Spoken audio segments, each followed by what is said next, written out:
الحمد لله رب العالمين، والصلاة والسلام على خير خلق الله محمد وعلى آله وأصحابه الكرام وتابعيهم بإحسان إلى يوم الدين. أوصيكم عباد الله ونفسي قبلكم بتقوى الله وكثرة مخافته، فإن التقوى شعار المؤمنين ودثار المتقين، ووصية الله تبارك وتعالى في وفيكم وفي الخلق أجمعين. وشويسكام يوجد صفاتك في غمرجاني صلى الله عليه وآله وسلم ككتابك سيرة حديثنا باسكريو قرواي بيغمبرين صلى الله عليه وسلم بي ديني قروان بي سواز قزاري قروان قرآن سرشروان ريان قروان فرو وقتي بي أمتكش قروان حتى أخوة جل جو آياتش كاسنا وارا إما رازل كرم أمتكتنا ولسوف يعطيك ربك خوا حرشي أنا كتو داواش كري مو بنا حتى وكو فترضى حتى وكو راضي بي بنا أطاكرو فرماواش قد راضي مبونا أجر يكز أمتك ومن دلي آيرين أبو بطبيعة إنساني بعد ذلك مصيبة جماعة ملرا قراوه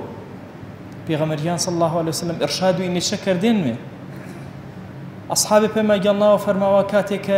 إبراهيم كرش وفاتش كر بيغمريان صلى الله عليه وسلم قراوه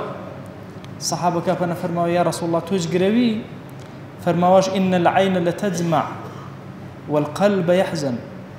شمكي قراواو سينو ضليج غنبار بو ولا نقول إلا ما يرضى ربنا بلام يكلي مزوان ما رنمي إلا أن بك خوابنا جرازيا إن جا فرماواش إن بفراقك يا إبراهيم لمحزونون أخوائي إبراهيم أقرتو وفاة كريم لي إما محزون من غنبار إنه بي لوايتو بي فراقوتو يعني فيرش كردين مزوان ما ناشكري نواتو بلام تشماو غمي قورا الروش كردين دلكي وتشمكيز بسواراني وارو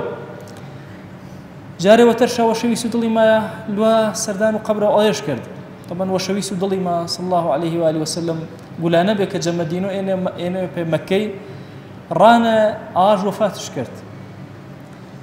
وفاتش كرد تصور كرد دماء وفتح مكي في غمر خواه صلى الله عليه وآله وسلم لوا وآية جيك بين مكة ومدينة بتشاغنا قبره أيش استشو لوا خزمتش فرق روا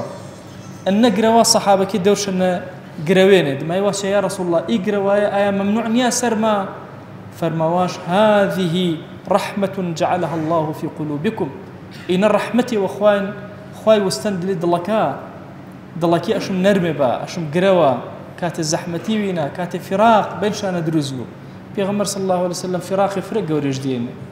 جا خزانش خديجة جا مامويشو جا حمزة مامويشو جا أقائد قورا الصحابة قورا كشهيد بينه كفرماو أخير جار عمرش بيغمريان صلى الله عليه وسلم لوا بيسرو قبرسان أحدي جارتر يا ذوري كسا شكر كواتشنيش بينه وشهيد بينه دعي خيرش بكرده فرمهمة إما أمتي بيغمري صلى الله عليه وسلم أمتي وبرحمة بمي أن برحمة بمي شمكي ما تري برحمتنا وشوي سودلي أمرش بنا كردين مي أنا بو أين شنما كإساء رحمتي وقورا وينيد لي أمته ملة كردينا ملة هوراماننا وينينك رحمتي قورينا بين مانا أقر يوم أنا رحد بو أوي تري بيش قروا جاري كانهان يوم إنا فقير حالينا كوين مش وزان مش بنا بين وما أخوة قرومي فرمهمة أمته بيغمري صلى الله عليه وسلم شمكيش وشكي نباوة ضلج دائما زنبو بربو جر رحمت ضعيفين يا إنسان كاتيك قروا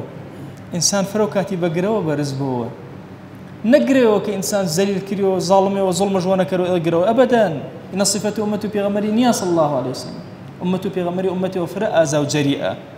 كاتو جنجنا كاتو جهادنا كاتو ورهالسكاري ظالمنا إنا أو برقمو آزاتنا بلام كاتي ونكا ياجي رحمتنا ياجي بزينا قروا زاندي أمتي إسلامية جاري كان بيان كاتكوا أسيريا وجيريان جا كافرة كسيك جيرتن قروان من شر بزي جامان من شر أجريو جناحش كردبو صحابة كتير بيش قروينه خواجان نجات رجتي جناحه إن أمتي بيغمر صلى الله عليه وسلم إن زيني أمتينا كأشم إمزان مشاني ما ملا كرمي شني رحمة طبيعية خواي نيانا دلمانا شني رحمة مسلمانتيك خواي دلمان نيانا داوا كلمة جزاتو باقو پروردگاري رحمة دلي ما فركرو هاناو بآو چەیما جارێوەتر پڕ ئاو کەرەوە داواش وە نەکردمێ بە ڕەحمەت و بەزەی وەش جێگرد و گوناحەکان ئەوەش بۆ بەرەکەی خەیری مەسەرەوە کەرەوە. وأوصيكم أيضا بالصلاة والسلام على رسول الله، حيث أمر الله تبارك وتعالى في محكم تنزيله قائلا: إن الله وملائكته يصلون على النبي يا أيها الذين آمنوا صلوا عليه وسلموا تسليما. اللهم صل على سيدنا محمد وعلى آل سيدنا محمد كما صليت وباركت على إبراهيم وعلى آل إبراهيم إنك حميد مجيد. اللهم اغفر للمؤمنين والمؤمنات وللمسلمين والمسلمات ولمن أنشأ هذا المكان.